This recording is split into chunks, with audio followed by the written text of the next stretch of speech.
In this video, I'm going to be explaining the single principle that you have to understand as a footballer if you want people to truly respect you and listen to what you have to say.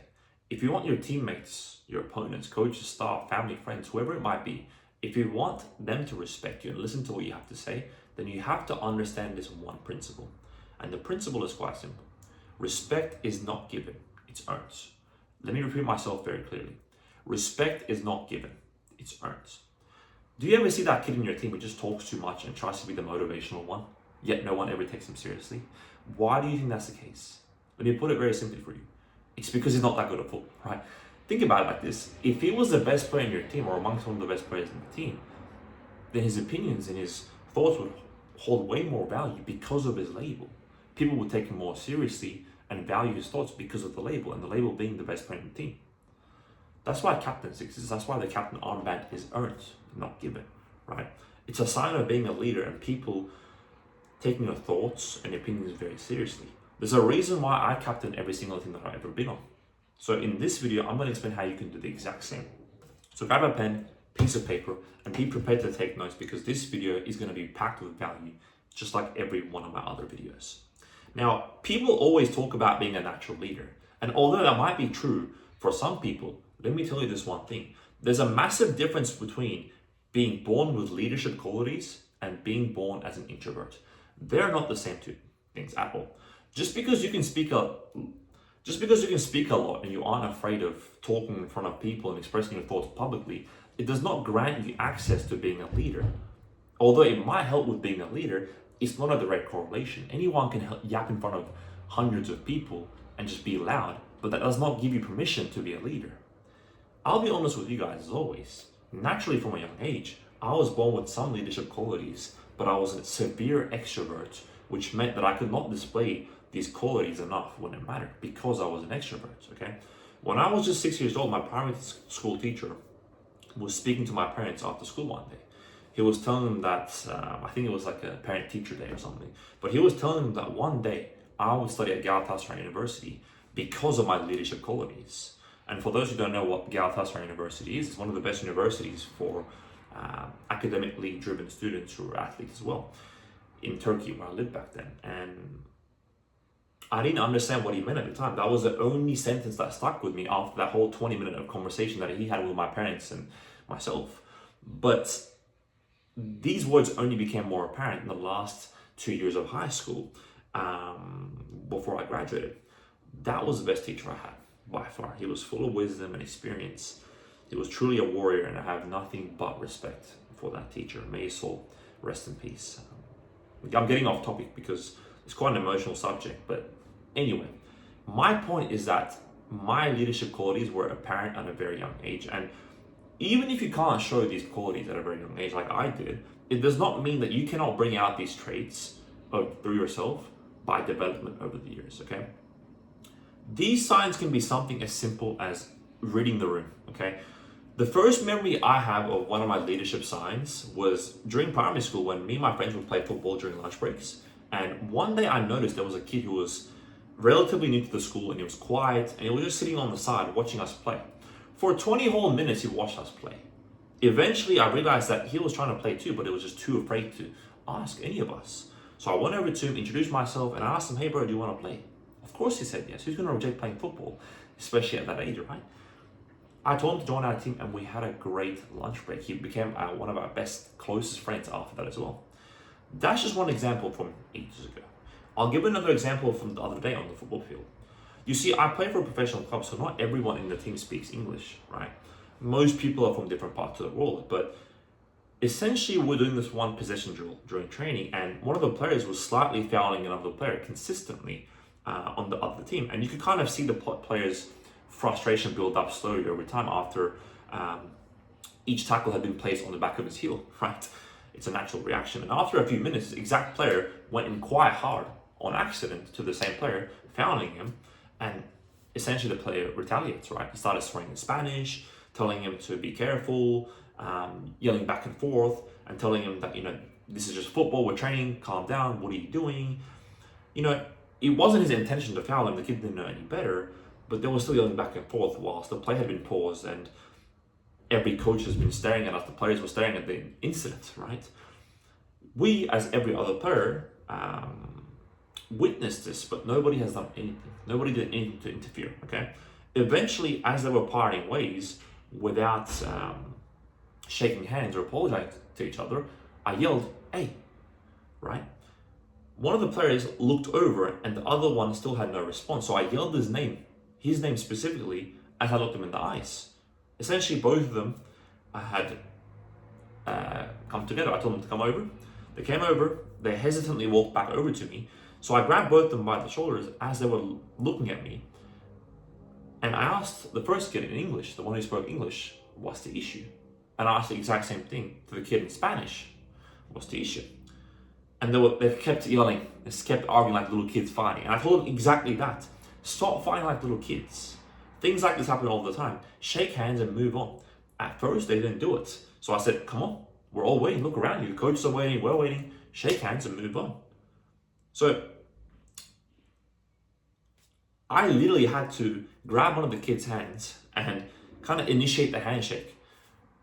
They ended up apologizing. They shook hands and we went back onto our position. I gave them both a handshake and we moved on. The coaches and some players even saw this. They didn't want to interfere. They saw the whole thing happen. They told me, "Oh, well, that was amazing what you just did. Well done," right? So it just comes to show sometimes you need to take initiative.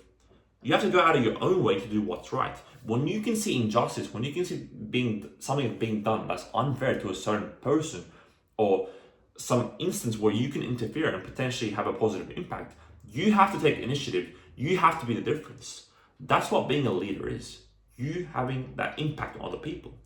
It's little things like this that I had to do weekly basis on a daily basis that was the reason why coaches and players would respect and value my words and appoint me as a captain sooner or later when I joined the new team, right? But you see, leadership is not a one-time act.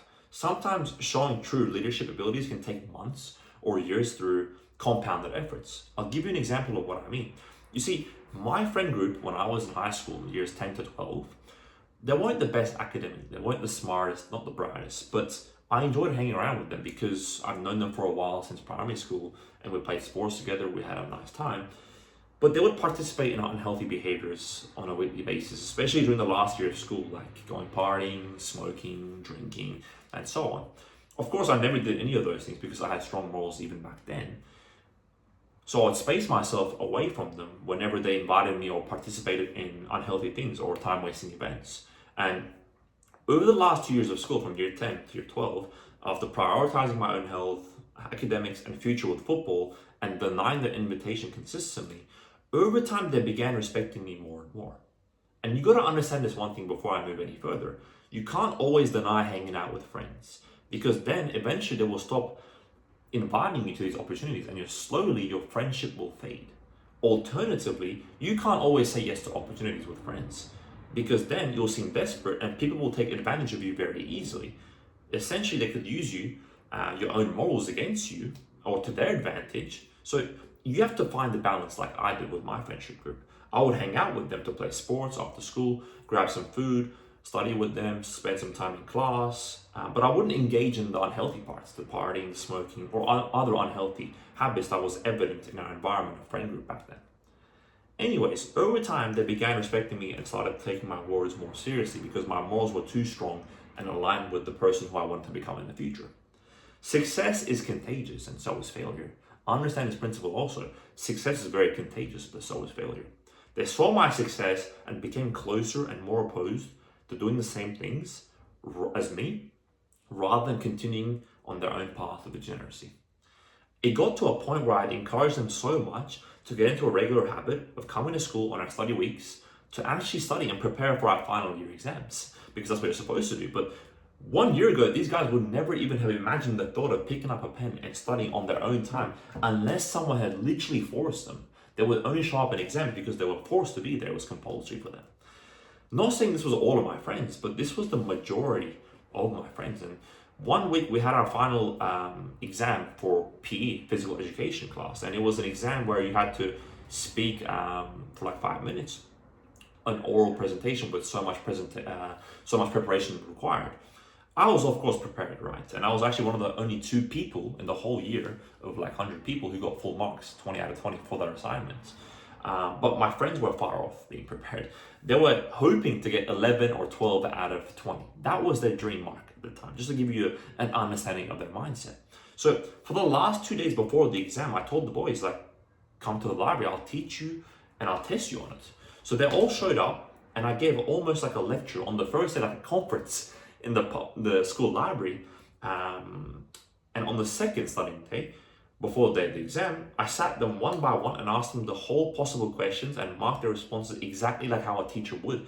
That's how prepared I was. And the whole library was looking at us and like over listening to our conversation because it felt so real, and they were learning, and I was fixing their errors with all the knowledge because of my preparation.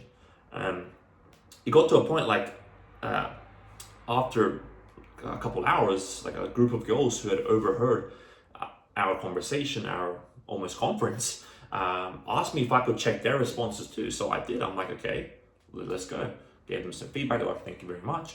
The next day, the day before an exam, the last studying day, or the day of the exam, we could still study in the morning. We came in a few hours earlier to do one final rehearsal with everyone, the same exact procedure. One of the girls I helped out the day previous got an 18 out of 20 for their exam, which was a great mark for them. The other girl got 17 out of 20, which was insane as well because she was getting like terrible marks before. And my boys group, the more emphasized one, the one I tried to actually help in the first place, they didn't reach those numbers of 17 or 18 out of 20, but they got 15s, 16s, which was actually insane. The teachers were like shocked because they were aiming for like 11, 12. That was their barrier, and then ended up being 16s and 17s, right? Keep in mind, these guys did not study for a whole month until the last 3 days. And the teachers even knew this as well. So they were intrinsically viewed as more like the challenge students, the ones who didn't take school seriously by everyone else. So to see the boys get marks ranging from 15, 16 to 17 out of 20, the teachers were shocked. They gave the marks on the spot for each person right after their 5-minute speaking ended. And they asked them, like, each one of them, they got asked because the teachers were shocked, like, how did you guys do so well? And all of them said, because of Ali. And this was the starting of my mentoring journey. It was a sign that even at a very young age, I had a leadership quality that which worked and was respected by other people, even at that young age. The next lesson after the exam, I almost got like a public appraisal from the teacher in front of the class. So it was like a proud moment that I still think about to this day. It was the start of everything. It was the starting of my mentoring, right?